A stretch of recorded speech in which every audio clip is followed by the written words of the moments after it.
రాష్ట్ర ప్రభుత్వం ఎంతో ప్రతిష్టాత్మకంగా తీసుకున్నటువంటి తెలంగాణ రైజింగ్ గ్లోబల్ సమ్మిట్ కార్యక్రమం ఈ నెల 8, 9 తేదీ నాడు చాలా ప్రతిష్టాత్మకంగా జరగబోతోంది. దీనికి రాష్ట్రం నుంచే కాదు దేశ విదేశాల నుంచి ఎంతోమంది ప్రముఖులు ఇక్కడికి హాజరు కాబోతున్నారు. రాష్ట్ర ప్రతిష్టను దేశం నలుమూలలా చాటి చెప్పే విధంగా చేయడం, అదేవిధంగా 2 ఏళ్ళు ఈ కాంగ్రెస్ ప్రభుత్వం అధికారంలోకి వచ్చిన నేపథ్యంలో ఈ 2 ఏళ్ళలో సాధించినటువంటి పురోగతితో పాటు అదే సమయంలో 9వ తేదీ నాడు భవిష్యత్తు ప్రణాళిక ఏ రకంగా ఉండాలన్న దాని మీద మనం చూస్తున్నాం. ప్రజెంట్ మనం తెలంగాణ సమ్మిట్ సంబంధించినటువంటి ఏదైతే ఈ ప్రోగ్రాం జరగబోతుందో ఆ కార్యక్రమం ప్లేస్ దగ్గర మనం ఉన్నాం. ప్రజెంట్ ఇది ఫ్యూచర్ సిటీలో భాగంగా మనం చూడాల్సిన అవసరం ఉంది. దాదాపు 1,00,000 ఎకరాలను భవిష్యత్తులో ఇక్కడనే ఒక సిటీగా ఏర్పాటు చేసే విధంగా రాష్ట్ర ప్రభుత్వం ఒక్కొక్క అడుగు వేసుకుంటూ పోతున్నటువంటి పరిస్థితి మనం చూస్తున్నాం. గడిచిన 4-5 నెలల నుంచి కూడా దీనికి సంబంధించినటువంటి పక్కా ప్రణాళికతో రేవంత్ రెడ్డి ముఖ్యమంత్రి దీనికి సంబంధించినటువంటి యాక్షన్ ప్లాన్ను రూపొందించారు. ఇప్పుడు ఫ్యూచర్ సిటీలోకి సంబంధించినటువంటి కార్యక్రమాన్ని దాదాపు నెల రోజుల నుంచి కూడా అన్ని డిపార్ట్మెంట్ల కోఆర్డినేషన్తో చేస్తున్నటువంటి పరిస్థితి కూడా మనం చూస్తున్నాం. ప్రజెంట్ ఇది రంగారెడ్డి జిల్లా దగ్గర ఉన్నటువంటి ఉంది. ప్రజెంట్ ఇది కందుకూరు ప్రాంతానికి సంబంధించినటువంటి మీర్ ఖాన్ పేట్కి సంబంధించినటువంటి ఏరియా ఇది ఉన్నటువంటి ఫ్యూచర్ సిటీ ప్రాంతం ఇది మనం చూస్తున్నాం. విజువల్స్లో తెలంగాణ రైజింగ్కి సంబంధించినటువంటి అన్ని ఏర్పాట్లు కూడా రాష్ట్ర ప్రభుత్వం చాలా ప్రతిష్టాత్మకంగా చేయబడుతుంది. మనం చూపిస్తున్నటువంటి విజువల్స్లో అది సెకండ్ డేకి సంబంధించినటువంటి చాలా ప్రతిష్టాత్మకంగా చేయబడుతున్నటువంటి ఈ కార్యక్రమం ఏదైతే ఉందో 9th రోజు దానికి సంబంధించిన డెలిగేట్స్ మొత్తం కూడా వస్తారు.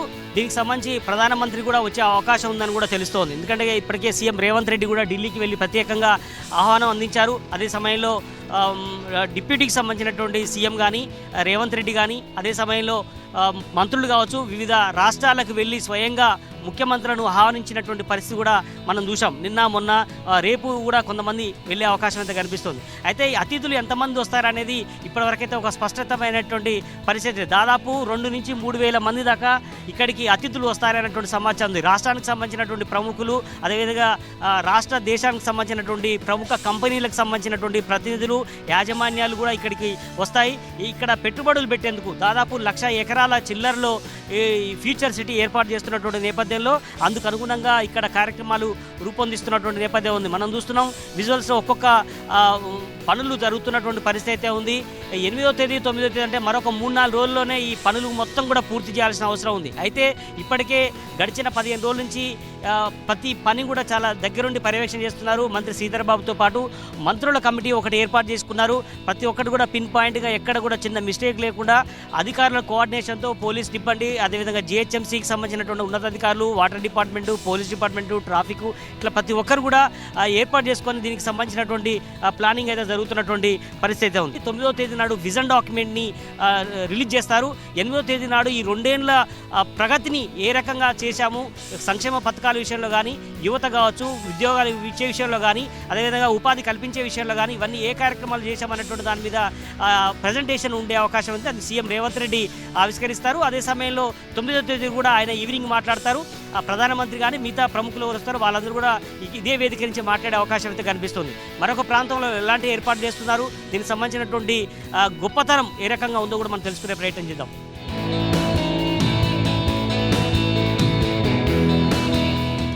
గ్లోబల్ సమ్మిట్ సంబంధించినటువంటి ఈ ఫ్యూచర్ సిటీ మెయిన్ రోడ్ దగ్గరికి వచ్చాం మనం. ఇక్కడ మనం ఒకసారి చూసుకుంటే సర్వాంగ సుందరంగా మొత్తం తీర్చిదిద్దుతున్నటువంటి పరిస్థితి. ప్రతి రోడ్డు కూడా పెయింటింగ్ వేయడం కానీ కలర్స్ అద్దడం కానీ అదేవిధంగా చుట్టూ ఇరువైపులా కూడా పూల మొక్కలన్నిటి కూడా నాటుతున్నటువంటి పరిస్థితి కూడా ఉంది. దాదాపు 100లాది మంది కూలీలను పెట్టి ఇక్కడ ఏర్పాటు చేస్తున్నారు. రేపు సాయంత్రం వరకు మొత్తం కూడా కంప్లీట్ కావాలనేది ఒక టార్గెట్ పెట్టుకున్నారు. గడిచిన 15 రోజుల నుంచి కూడా వాళ్ళు 24/7 వర్క్ చేస్తున్నటువంటి పరిస్థితి ఉంటుంది. ఒక పక్క పొక్లేన్లు కూడా మట్టిని తీసుకొచ్చి ఇక్కడ పెడుతున్నటువంటి పరిస్థితి ఉంది. అదే సమయంలో మొక్కలకు సంబంధించినటువంటి అన్నీ కూడా పర్యవేక్షణ చేస్తున్నటువంటి పరిస్థితి కూడా ఉంది. కొంతమంది మనం మాట్లాడిద్దాం, వీళ్ళు ఎన్ని రోజుల నుంచి వర్క్ చేస్తున్నారు ఏంటి మనం అడిగించే ప్రయత్నం చేద్దాం. పెద్ద మనిషి ఎక్కడి నుంచి రావడం జరిగింది? ఎవరి మీద? మాది మైబాద్ డిస్ట్రిక్ట్ సార్. ఓకే, ఇక్కడ ఎన్ని రోజుల నుంచి వర్క్ చేస్తున్నాం? ఇక్కడ అయింది ఒక 20 రోజులు అవుతుంది. 20 రోజుల నుంచా? ఓకే, ఏమేమి నాడుతున్నాం? చెట్ల పూల చెట్లు, మన ఈ సోక్ చెట్లు, మంచి డిజైన్ అన్ని చెట్లు మొత్తం నాడుతున్నాం. అన్ని కొద్ది పేర్లు తెలియదు. చెట్లు అయితే మంచి 10 రకాల దాకా అన్ని చేస్తున్నాం. ఇక్కడ సూపర్వైజర్గా ఉన్నటువంటి వ్యక్తి ఉన్నారు. ఇక్కడ ఎన్ని రోజుల నుంచి వర్క్ చేస్తున్నాడు ఏంటి? మేము 5 రోజుల నుంచి పని చేస్తున్నాం. ఓకే. 5 రోజుల నుంచి ఇది పొగడ చెట్లు, మాగాని, సంపంగి, నీరియము, తర్వాత చైనా బాదం ఉంటుంది, తర్వాత ఈ ఫాస్టెల్ ఫాము. ఓకే. మొత్తం ఎన్ని రోజులు? దాదాపు నెల 40 రోజుల నుంచి మొత్తం కూడా షెడ్లు వేస్తున్నారు కదా. మీకు ఈ వర్క్ చెప్పి ఎన్ని రోజులు? 5 రోజులు అవుతుంది. ఒక్కొక్కరు ఒక్కొక్క కాంట్రాక్ట్ పని చేసి అవును, దాదాపుగా 10 మంది దాకా ఉన్నారు కాంట్రాక్ట్. 100 మంది లేబర్లు, 100 మంది కాంట్రాక్ట్ మిస్త్రీ లేబర్లు ఉన్నారు. ఓకే.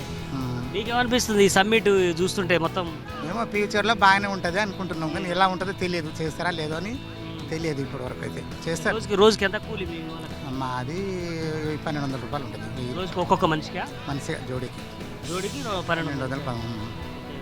ఈ పని దాదాపు రేపు ఎల్లుండి వరకు కంప్లీట్ చేస్తారా? మాకు రేపటి వరకే క్లోజ్.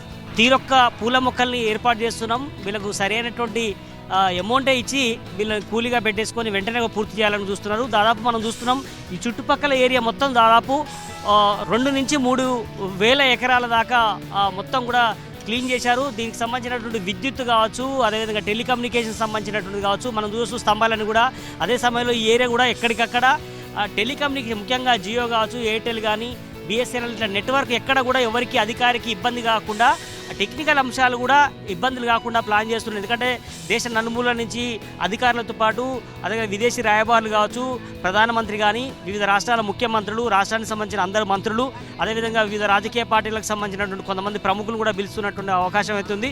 అయితే మొత్తానికి ఇంత ప్రతిష్టాత్మకంగా తీసుకున్నటువంటి ఈ గ్లోబల్ సమ్మిట్ సంబంధించినటువంటిది ఈ ఫ్యూచర్ సిటీకి ఒక ప్రతిష్టాత్మకంగా మారుతుంది అనేటువంటి ఆశాభావంతో అయితే రాష్ట్ర ప్రభుత్వం చూస్తోంది.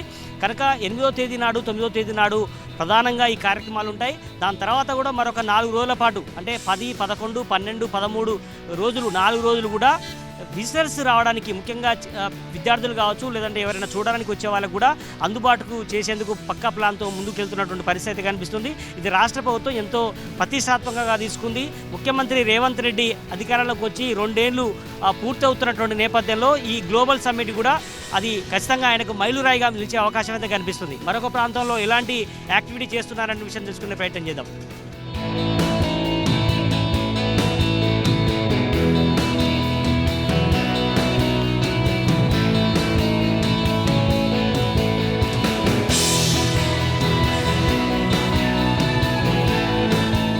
ఫ్యూచర్ సిటీలో ఏర్పాటు చేస్తున్నటువంటి సమ్మిట్ కార్యక్రమంలో వివిధ డిపార్ట్మెంట్లకు సంబంధించినటువంటి వారి తీడితెన్నులు, అంటే ఆనాడు ఏ రకమైనటువంటి కార్యక్రమాలు రూపొందించారు, దాని తర్వాత ఉమ్మడి రాష్ట్రంలో ఏ రకమైనటువంటి పనులు చేపట్టారు, ఇప్పుడు గత ప్రభుత్వంలో ఎలాంటి కార్యక్రమాలు రూపొందించారు, ఇప్పుడు కాంగ్రెస్ ప్రభుత్వంలో ఎలాంటి ఒరదడి ఉన్నటువంటి పరిస్థితి ఉన్న నేపథ్యంలో దీనికి సంబంధించిన కార్యక్రమాలు కూడా ఒక్కొక్కటిగా ఉంటాయి. దీంట్లో భాగంగా రవాణా శాఖకు సంబంధించినటువంటి దీంట్లో చాలా పురాతనమైనటువంటి బస్సులు, ఆనాడు నిజాం కాలంలో నడిచినటువంటి బస్సును కూడా దీంట్లో గ్లోబల్ సమ్మిట్లో భాగంగా ప్రదర్శనకు వస్తున్నటువంటి పరిస్థితి కూడా ఉంది. ఇప్పుడు మనం చూడొచ్చు ప్రజెంటు ఈ బస్సు ఆనాడు నిజాంలు టైంలో 1930 టైంలో, అంటే మనకు స్వాతంత్రం రాకముందుకు ఈ బస్సులు మనకు హైదరాబాద్లో నడిచినటువంటి పరిస్థితి ఉంది. అయితే ఇప్పుడు మనం లేటెస్ట్ మనం చూస్తున్నాం ఆర్టీసీ బస్సులు డీజిల్తో నడుస్తున్నాయి, ముఖ్యంగా గ్యాస్తో నడుస్తున్నటువంటి పరిస్థితి, ఇప్పుడు ఈవీ నడుస్తున్నటువంటి పరిస్థితి కూడా ఉంది. అంటే 100% ఎలక్ట్రికల్తో నడిచేటువంటి బస్సులు కూడా ప్రజెంట్ హైదరాబాద్లో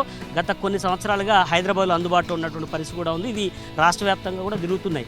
అయితే ఇప్పుడు ఈనాటి నుంచి, అంటే ఆనాడు ఉన్నటువంటి ఇలాంటి బస్సు నుంచి ఇప్పుడు ఈవీ వరకు నడుపుతున్నటువంటి రవాణా శాఖ వాటి తీరుతెన్నులు ఏదైతే ఆ సంవత్సరం నుంచి ఇప్పటి వరకు దాదాపు 80-90 సంవత్సరాల నుంచి ఎంత పురోగతి సాధించింది రవాణా రంగంలో అనే విషయం మీద కూడా పొన్నంప్రభ గారు కూడా మనకు మొన్న జీ ఎక్స్క్లూజివ్ కూడా ఆయన మాట్లాడారు. ఒకసారి మనం ఈ బస్సును చూద్దాం. డేట్ ఆఫ్ కమిషన్ అంటే 18/4/1932లో ఈ బస్సు తీసుకొచ్చారు. అది బయట దేశం నుంచి తీసుకొచ్చారని కూడా ఆర్టీసీ సంబంధించినటువంటి అధికారులు చెప్తున్నారు.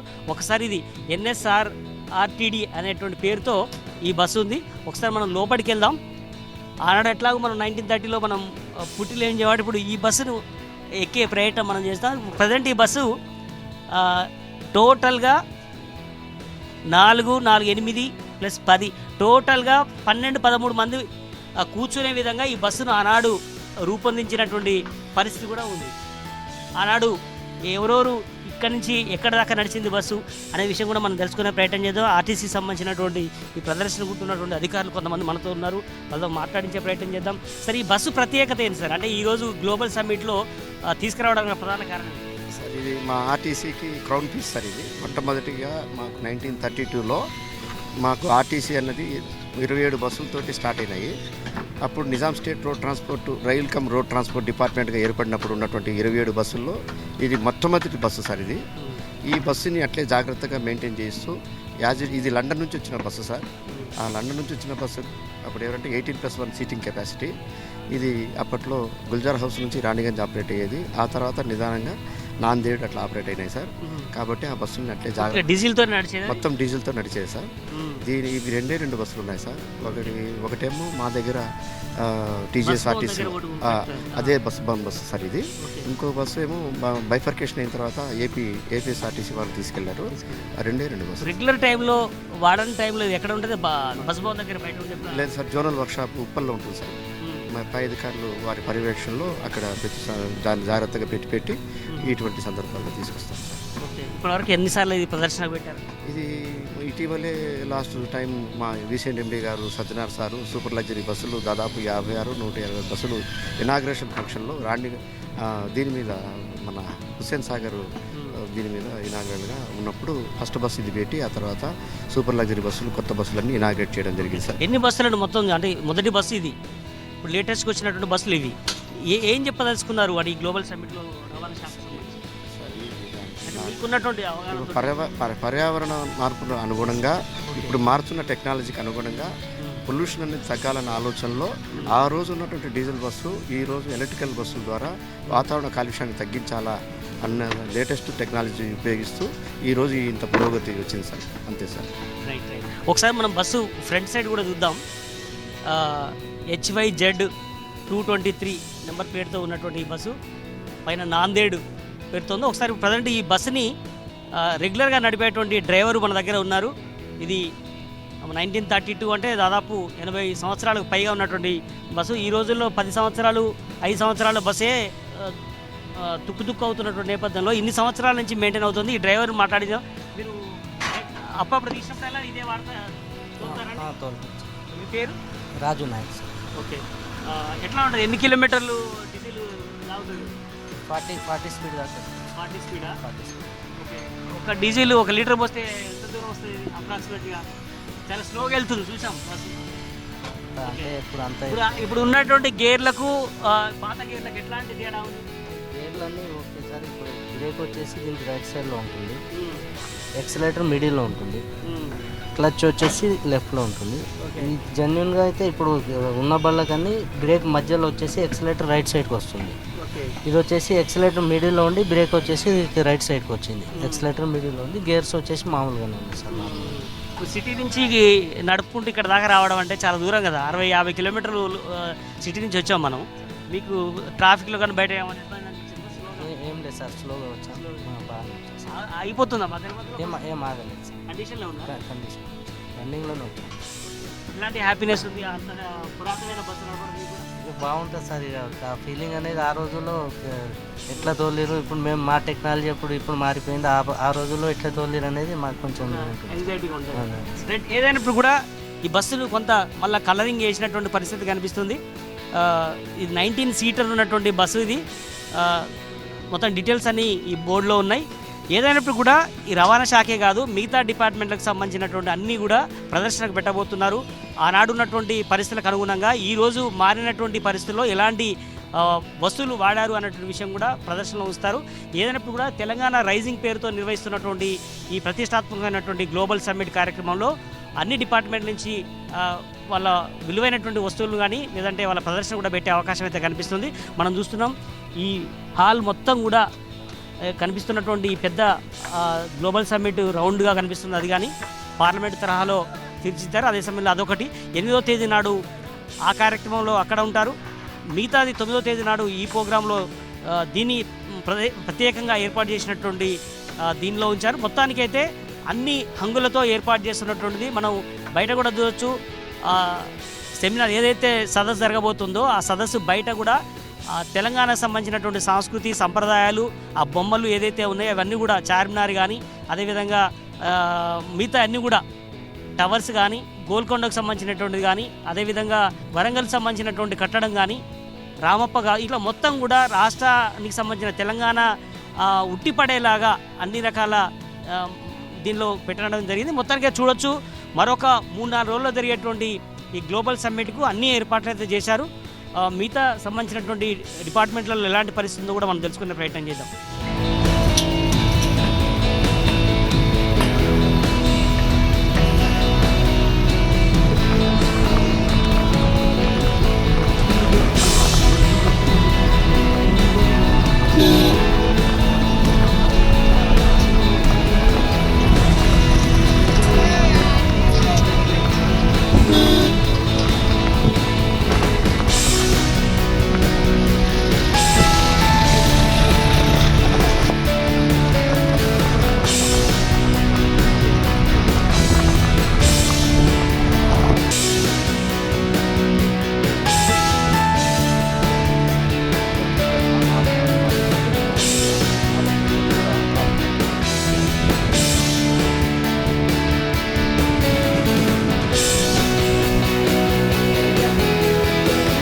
మొత్తం ప్లానింగ్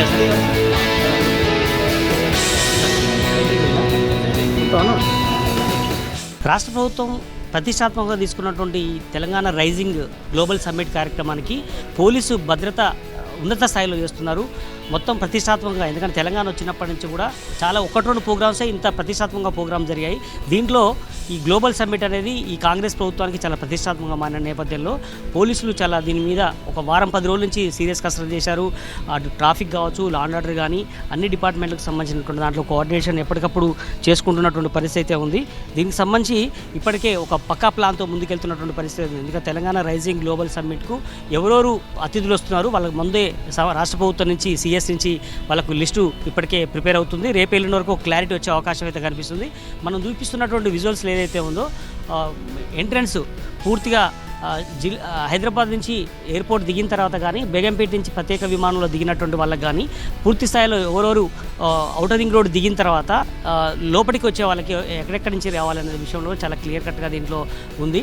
ఇక్కడ మనం చూపిస్తున్నటువంటి ఈ ప్రాంతంలో జరుగుతుంది. దాని తర్వాత ఇక్కడ ఉన్నటువంటి మొత్తం ఏరియాలో ఎక్కడెక్కడ ఎందుకంటే 3 ప్రత్యేకించి ఏర్పాటు చేసి ఉన్నారు. దీనికి సంబంధించిన డెలిగేట్స్ డైనింగ్ హాలు 2 అని 1 అని ఇక్కడ చాలా క్లియర్గా పెట్టారు. వాటర్కి సంబంధించినటువంటి లొకేషన్ అక్కడ ఉందని, అదే సమయంలో ఇప్పుడు మనం బయట కూడా మనం విజువల్స్లో తీసాం కదా, అదంతా కూడా ఉంది. మెయిన్ ప్రోగ్రామ్ ఎక్కడ జరుగుతుంది అనే విషయం కూడా చాలా క్లియర్ కట్గా ఇక్కడ ఏర్పాటు చేశారు. అదేవిధంగా ఇక్కడ మరొక కార్యక్రమానికి సంబంధించి 9th సంబంధించినటువంటి ప్రోగ్రామ్ మీద కూడా వీళ్ళు ఏర్పాటు చేశారు.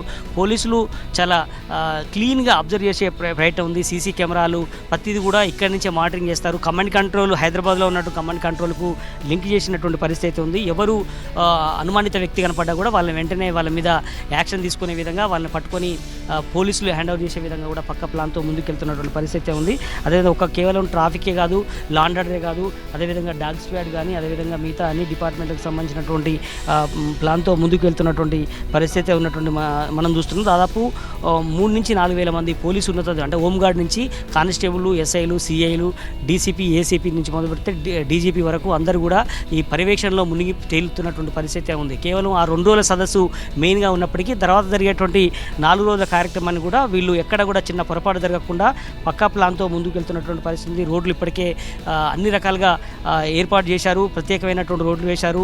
అన్ని సంబంధించిన కేబుల్ నెట్వర్క్ కావచ్చు, లేదా ఎలక్ట్రిసిటీకి సంబంధించినటువంటిది కావచ్చు, అన్నీ కూడా ఏర్పాటు చేసినటువంటి పరిస్థితి కూడా ఉంది. కనుక దీనికి సంబంధించినటువంటి ప్రతిదీ కూడా పోలీసుల చేతిలోనే ఉంది. ప్రోగ్రామ్ సక్సెస్ కావాలన్నా లేదంటే ఏం జరిగినా కూడా పోలీసులకే ఉంటుంది కాబట్టి దానికి సంబంధించినటువంటి అన్నీ కూడా ఏర్పాటు చేసినటువంటి పరిస్థితి ఉంది. దీనికి సంబంధించి 2047 విజన్ ఏర్పాటు చేస్తున్నటువంటి నేపథ్యంలో కేంద్ర ప్రభుత్వం కూడా వికసిత్ భారత్ పేరుతో కార్యక్రమాన్ని 2047కు 30 ట్రిలియన్కి సంబంధించినటువంటి దాన్ని చేస్తుంది. కాబట్టి రాష్ట్ర ప్రభుత్వం కూడా 3 ట్రిలియన్స్కి సంబంధించినటువంటిది కూడా అభివృద్ధి చెందాలన్నటువంటి ప్లాన్తో ముందుకెళ్తున్న నేపథ్యంలో దీంట్లో పోలీసుల పాత్ర కూడా చాలా క్లియర్ కట్గా ఉంటుంది. దీనికి సంబంధించి పక్కా పక్కా ప్లాన్తో ముందుకు వెళ్తున్నటువంటి పరిస్థితి కూడా ఉంది. మనం అందుకనే ఇప్పుడు అవుట్ పోస్ట్ దగ్గరికి వచ్చాం. ఇక్కడ పోలీసు ఉన్నతాధికారులందరూ కూడా కొంతమంది ఎప్పటికప్పుడు మానిటరింగ్ చేస్తున్నటువంటి పరిస్థితి అయితే ఉంది. ఎస్ఐలు కావచ్చు, సిఏలు కానీ, ఏసీపీలు, డీసీపీలు అందరూ కూడా ఇప్పటికే ఉమ్మడి హైదరాబాద్ సంబంధించినటువంటి వాళ్ళే కావచ్చు, గ్రేటర్ హైదరాబాద్కు సంబంధించిన కానీ, ఇటు మహబూబ్నగర్ జిల్లా వాళ్ళు కానీ, రంగారెడ్డి జిల్లా కావచ్చు, మిగతా అన్ని జిల్లాలకు సంబంధించిన కోఆర్డినేషన్తో ఈ ప్రోగ్రామ్ని సక్సెస్ చేస్తున్నట్టుగా మనకు చాలా స్పష్టంగా కనిపిస్తోంది. దీనికి సంబంధించి కూడా పోలీసు ఉన్నతాధికారులు ఏ రకంగా దీని మీద రియాక్ట్ అవుతారో కూడా మనం తెలుసుకునే ప్రయత్నం చేద్దాం.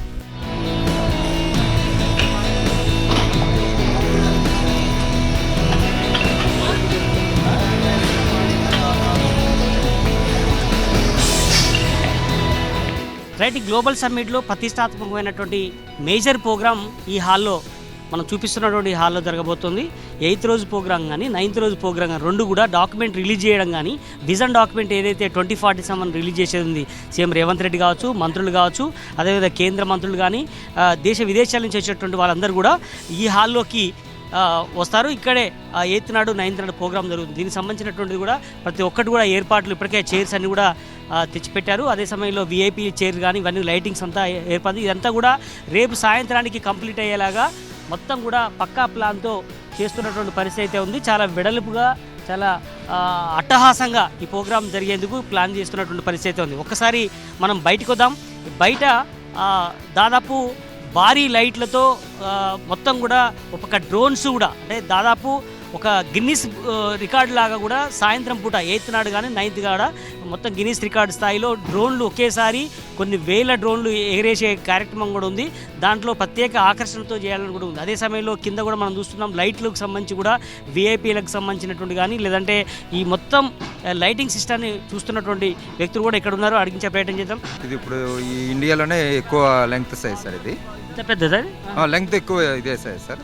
S3 LED స్క్రీన్స్ అని చెప్పి హైదరాబాద్ సంస్థ సార్. ఇది మేము పెట్టినాం సార్. అది LED స్క్రీన్స్ మొత్తం మేమే అరేంజ్. ఎన్ని లైట్లు పెట్టుకుంటారు అంటే LED స్క్రీన్స్ వచ్చేపటికి మొత్తం ఒక 20 LED స్క్రీన్స్ రన్ చేస్తాం సార్. ఇది ఒకటి పెద్దది, ఇది ఒకటి పెద్దది. టన్నల్ ఒక సైజ్ ఉంది sir, 164 feet by 20 feet tunnel ఒకటి ఉంది సార్. ఈ రెండు హైలైట్ సార్. ఇది ఎంతమంది వర్క్ చేస్తున్నారు మొత్తం? మా LED స్క్రీన్ వరకు 300 మంది ఎంప్లాయీస్ చూస్తున్నాం కదా. మొత్తం LED స్క్రీన్ ఒకసారి అటువైపు మన వీడియో జర్నలిస్ట్ సాగర్ చూపిస్తున్నారు. మొత్తం కూడా అతిపెద్ద స్క్రీన్, అంటే గతంలో ఎప్పుడు కూడా ఈ రెండు తెలుగు రాష్ట్రాల్లో కూడా ఎవరు కూడా ఇంత పెద్ద స్క్రీన్ వాడి దీన్ని చూపించినటువంటి పరిస్థితి లేదు. LED స్క్రీన్ దీనికి సంబంధించిన 300 మందికి పైగా వర్క్ చేస్తున్నారు అంటున్నారు. అదేవిధంగా ఇతర వర్క్ చేసే వాళ్ళు కూడా కొన్ని వేల మంది ఉన్నారు. మనం బయట రోడ్డు మీద కూడా చూసాం. వివిధ రకాల కార్మికులు, చెట్లు పెట్టే వాళ్ళు కానీ, రోడ్డు రిపేర్ చేసే వాళ్ళు కావచ్చు, లేదంటే తాత్కాలిక రోడ్లు వేయడం, అదే సమయంలో రోడ్లు చదును చేయడం కానీ, మొత్తం రాళ్ళను తీసి పక్కన పెట్టడం కానీ, అదేవిధంగా మొత్తం కూడా ఈ పెయింటింగ్ వర్క్ కావచ్చు, ఫ్లెక్సీలు కానీ, ఓవరాల్గా మొత్తం కూడా చాలా యుద్ధ ప్రాతిపదికన 24/7 ప్రతి నైట్ షిఫ్ట్, డే షిఫ్ట్ అనే తేడా లేకుండా ప్రతి ఒక్కరు కూడా ఇక్కడ యుద్ధ ప్రాతిపదికన ఈ ప్రోగ్రామ్ సక్సెస్ చేసేందుకు ప్రతి ఒక్కరు కూడా నడుం బిగించినటువంటి పరిస్థితి అయితే ఉంది. ఇక్కడే ప్రత్యేకంగా ఫుడ్ తింటూ ఇక్కడే ఉంటూ మొత్తం కూడా ఎవరు కూడా వేరే ప్రాంతానికి పోయి వచ్చే విధంగా కాకుండా మొత్తం కూడా ఇక్కడే వారం 15 రోజుల నుంచి ఈ వర్క్లో ఉన్నామని కూడా వాళ్ళు చెప్తున్నటువంటి పరిస్థితి అయితే కనిపిస్తోంది.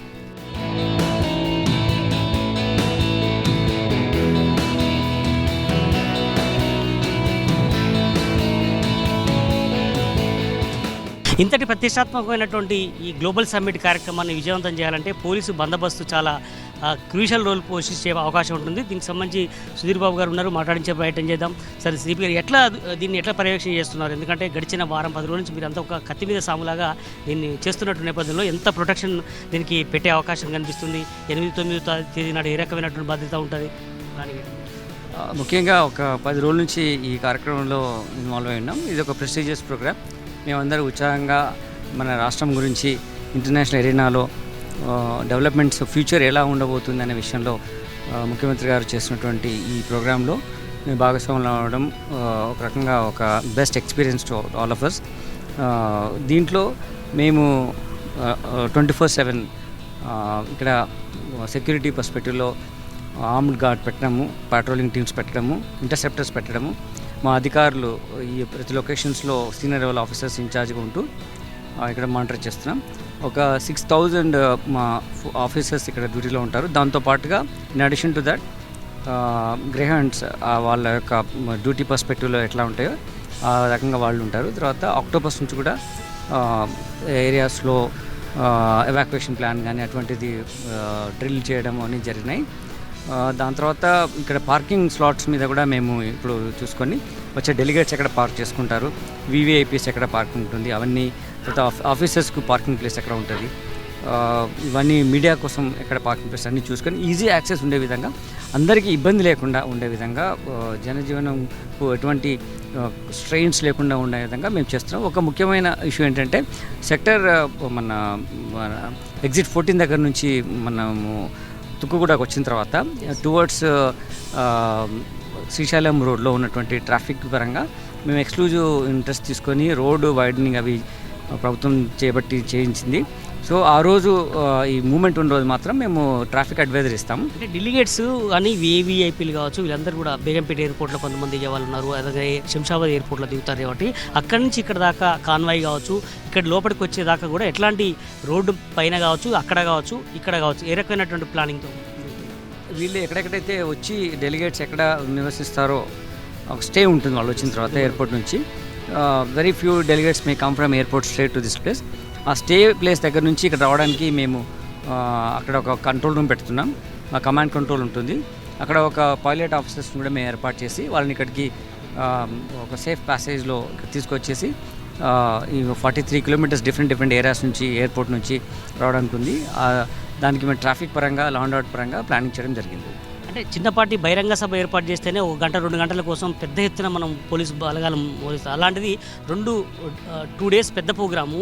దాని తర్వాత కూడా 3-4 రోజుల పాటు మళ్ళీ స్టూడెంట్స్ కోసం కావచ్చు, ఎవరైనా వచ్చి సందర్శించే వాళ్ళ కోసం అది కూడా ప్లానింగ్. దానికి కానీ అదే కదా హోటల్స్ కూడా, సిటీలో ఉన్న అన్ని హోటల్స్ కూడా విఐపీలు ఉండే బస చేసే అవకాశం ఉంది కాబట్టి అక్కడ ఎట్లాంటి ప్లాన్ చేస్తున్నారు? అది మనము హైదరాబాద్లో ఇటువంటి ఫెసిలిటీస్ చేసేటువంటిది పోలీస్ అధికారులు కానీ సిస్టమ్ కానీ ఇన్ ప్లేస్ ఉంది. దాని తగ్గట్టుగా మేము ఏర్పాటు చేయడం జరుగుతుంది. రీసెంట్ టైమ్స్లో చాలా చేసాం. లాస్ట్ 2 ఇయర్స్లో ఇటువంటి చాలా ప్రోగ్రామ్ కండక్ట్ చేయడం జరిగింది. ఆ ప్రోగ్రామ్ ఉన్నటువంటి ఎక్స్పీరియన్స్, అప్పుడు ఎక్స్పర్టైజ్, తర్వాత మాకున్నటువంటి నెట్వర్క్స్, ఇంటెలిజెన్స్ నెట్వర్క్ అయితేనేమి, లేకపోతే మా కమాండ్ కంట్రోల్ ఉన్న ఎఫిషియెంట్ సిస్టమ్ ఇన్ ప్లేస్ ఉంది కాబట్టి we can handle it well. అంటే ఇక్కడ ప్రధానంగా సీసీ కెమెరాలు చాలా క్రూషియల్ పాత్ర పోషించే అవకాశం ఉంటుంది. ప్రతి కదలికను కూడా గమనించాల్సి ఉంటుంది కనుక ఎవరైనా అవాంఛనీయ సంఘటనలు చిన్నది కూడా జరగకుంటున్నందుకు మీరు ఎలాంటి ప్లాన్ అవసరం? డ్రోన్లు కూడా ఏమన్నా ఏర్పాటు చేశారా? వాళ్ళు చేసేటువంటి ప్రదర్శనకు ఉపయోగించేది కాకుండా మీరు పోలీస్ డిపార్ట్మెంట్కి సంబంధించి ఎట్లాంటి ప్లాన్ చేశారు? సీసీ కెమెరాలు ఇప్పుడు ఇక్కడ కమాండ్ కంట్రోల్ ఇక్కడ ఎస్టాబ్లిష్ చేస్తున్నాం. ఈ కమాండ్ కంట్రోల్ నుంచి మా Rachakonda commissioner command control connectivity ఉంటుంది. ఓవరాల్గా ICCC కూడా ఈ కమాండ్ కంట్రోల్ కనెక్టివిటీ ఉంటుంది. ఎంటైర్ ఏరియాని, ఈ రూట్స్ను, ఎంటైర్ మీటింగ్ ప్లేస్ అరౌండ్ సరౌండింగ్స్లో మేము కెమెరాస్ అన్నీ ఫిక్స్ చేస్తున్నాయి. But only for 2 days program, 3 days program కాబట్టి వీటిని టెంపరీగా అక్కడ ఫిక్స్ చేసి దాని ద్వారా మా కమాండ్ కంట్రోల్ కనెక్టివిటీతో మేము వీక్షిస్తున్నాం. రైట్. ఇక్కడ ప్రధానంగా పాసులకు సంబంధించిన ఇష్యూ ప్రతిసారి వస్తుంది. చిన్న మీటింగ్ జరిగిన కూడా పాసులతో లోపలికి ఎంట్రీ ఉన్నది లేదు అని చెప్పేసి ఉంటుంది కనుక మీరు పాసుల విషయంలో మీరు ఎస్పెషల్గా మీరు ఏమన్నా డైరెక్షన్ చేశారా రాష్ట్ర ప్రభుత్వానికి, సిఎస్ గారికి కానీ మిగతా సంబంధించి? ఎందుకంటే మీడియా పాసెస్ కావచ్చు, లేదా ఎమ్మెల్యేస్ కావచ్చు, ప్రజాప్రతినిధులు కావచ్చు, డెలిగేట్స్ కావచ్చు, పారిశ్రామికవేత్తలు కావచ్చు, ముఖ్యంగా పొలిటీషియన్స్ కావచ్చు, ఇట్లా చాలామంది వస్తారు కాబట్టి వాళ్ళకు విడివిడిగా ఏమైనా ప్లాన్ చేశారు ఎట్లా? ఇది డిఫరెంట్ ఆస్పెక్ట్. ఇది నేను I can't explain you here. But there is some system ఉంది. ఫస్ట్ 2 డేస్ మాత్రము ఇది డెలిగేట్స్ వచ్చిన వాళ్ళతో ఇంటరాక్షన్లో మన రాష్ట్రం యొక్క అభివృద్ధి పదం ఎలా ఉంటుంది, నెక్స్ట్ 2 ఇయర్స్ అనేది, తర్వాత 2047 వరకు ఎలా ఉంటుంది అనేది విషయంలో ఇవన్నీ ఉంటాయి. కాబట్టి that passes issue I can't reveal to you at this stage. ఉన్నటువంటి పరిస్థితిలో ఈ ప్రోగ్రామ్ని సక్సెస్ చేసేందుకు మీరు ఎట్లాంటి ప్లాన్తో ముందుకు? Will take care of it. We have all the programs in place. Will take care of it. Thank you. మొత్తానికి సిపి గారు చెప్తున్నటువంటి ప్రకారం ఈ 8-9వ తేదీ నాడు చాలా ప్రతిష్టాత్మకంగా చేస్తున్నటువంటి నేపథ్యంలో దీన్ని ఎట్టి పరిస్థితులు కూడా చిన్న సంఘటన కూడా జరగకుండా అన్ని ఏర్పాట్లు చేశాము. సీసీ కెమెరాలు కానీ, డ్రోన్ కానీ, అదేవిధంగా పోలీసుల్లో కూడా అన్ని రకాల పోలీస్ డిపార్ట్మెంట్కి సంబంధించినటువంటి ఏదైతే గ్రే హ్యాండ్స్ కానీ, డాగ్ స్క్వాడ్ కావచ్చు, ఇంటెలిజెన్స్ కానీ అన్ని రకాల పోలీస్ డిపార్ట్మెంట్ని కోఆర్డినేట్ చేసుకొని ముందుకు వెళ్తామని చెప్తున్నా. అదేవిధంగా వివిధ రకాల డిపార్ట్మెంట్లు కూడా ఉన్నాయి. రెవెన్యూ కానీ, పంచాయతీరాజ్ కావచ్చు, అదేవిధంగా వాటర్ వర్క్స్ కానీ, HMDA కావచ్చు, వీళ్ళందరితో కోఆర్డినేట్ చేసుకొని రాష్ట్ర ప్రభుత్వం సిఎస్తో ముఖ్యంగా కోఆర్డినేట్ చేసుకొని పోలీసు ఉన్నతాధికారులు ఎప్పటికప్పుడు పర్యవేక్షణ చేస్తున్నటువంటి పరిస్థితి కనిపిస్తుంది.